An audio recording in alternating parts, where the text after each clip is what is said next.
This time of the year with flu and cold season going on, it is a good idea to always have a good nutritious broth in your pantry. Hey you all, welcome back to the channel. I'm Dream if you're new here. This is my channel if you're returning. I am so glad to see you again. As you heard at the very front of the video, it is cold and flu season and it is always a good idea to have a good nutritious broth in your pantry, whether that be bone broth, turkey broth, chicken broth, or vegetable broth.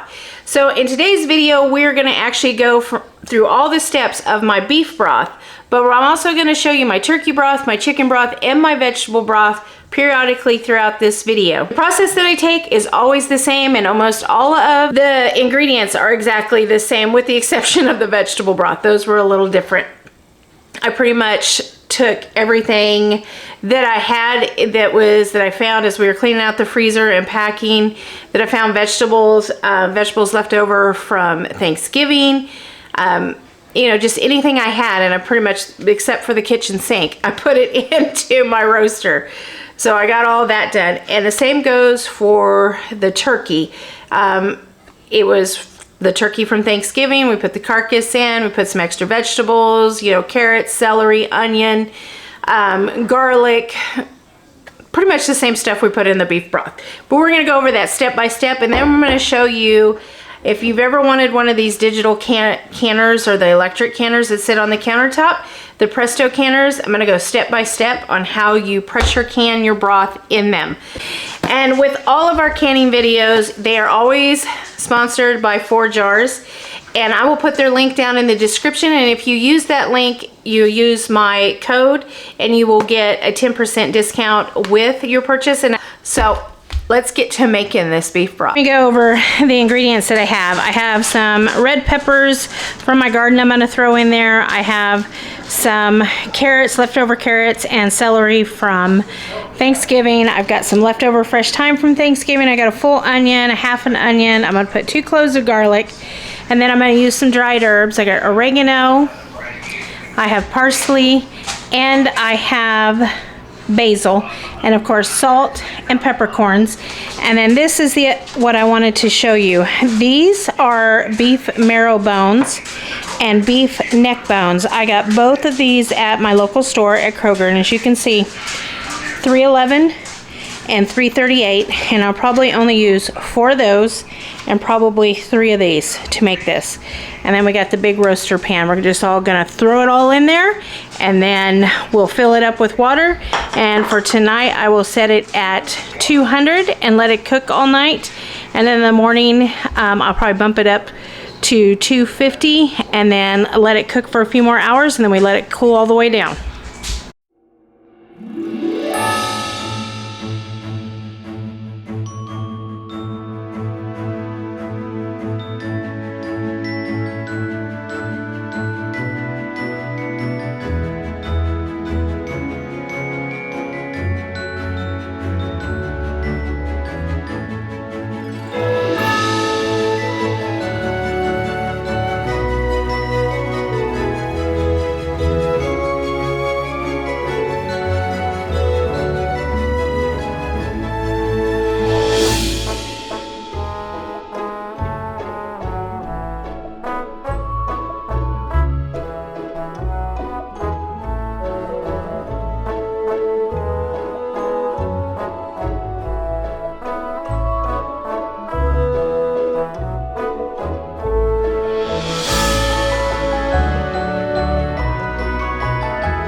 So I got everything rough chopped, and I filled it up with water, put all the herbs, salt, and peppercorns, and now it's going to simmer overnight.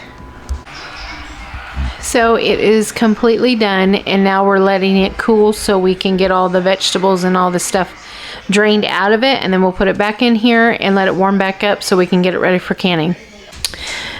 So here is the broth.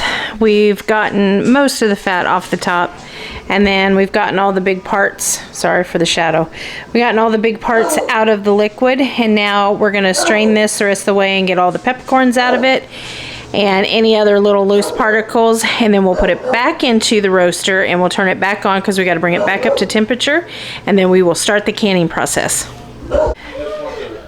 So we are going to be using my electric digital pressure canner.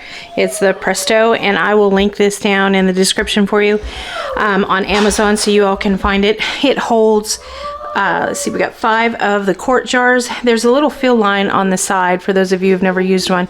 You fill it up to there, and then I put just a little bit of water, because if you don't, the jars float. Okay, so we have our canner. Takes me a minute. And you want it in the lock position. We're going to put the lever down, snap it in, and you can see it's blinking pressure, I think. I don't know if you can see, it says pressure canner. So, hold on. We went too fast. So we're going to bump that up to 20 minutes. All right, it'll warm for 10 minutes. That's how long it takes the jars to warm up. And then once it is done warming, it'll beep and let us know that we take the jars out and fill them up with the liquid. And it'll actually say remove, I think it says remove jars or fill jars. One of the two. It says one of those two things. And then we'll take it over here and we'll fill the jars.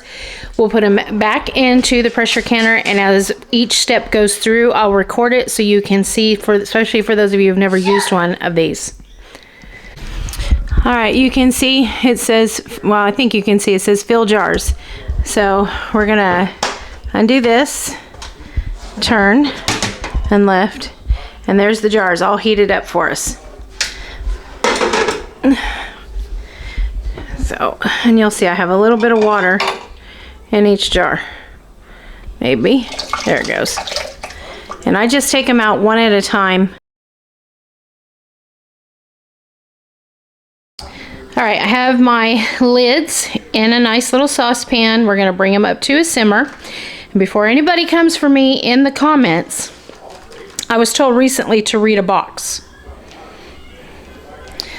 Box says, wash jars and lids and bands in hot water. Place lids in a saucepan and cover with water and bring to a simmer. Lids are recommended for one-time use only. Black and white. This is the sponsor of the video, 4 Jars, so we're going to follow their instructions.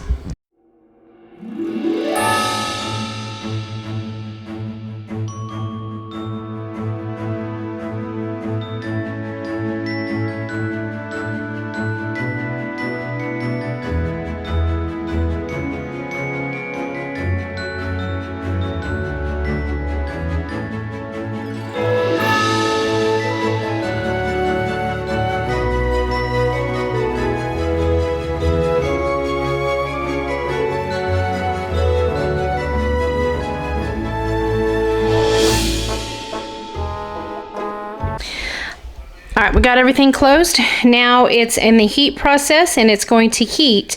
And then once it's done with heating up, it's going to tell us to put the gauge on.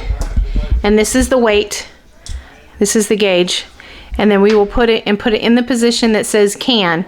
Once we do that, we'll hit start and the canning process will begin. All right, now it's telling us to put the regulator on, and I wouldn't do it without a mitten on. So there's a little spot right here in the middle that says can. Once you've got it there, hit the canner and it's going to can for 20 minutes. Now this is the longest process, so it's going to can for 20 minutes and then it takes roughly 2 to 3 hours to cool down all the way before we can take the jars out. So it is done. So it's cooled off all the way. Now we're going to pull these out and put them over here on the counter. And we'll get them all out and then we'll fill up the rest. I got them all filled up. I only ended up getting 4 more quarts. So we're going to process these and then I'll see you again when it's done. So our final set of jars are done. And we will put them over here with the rest.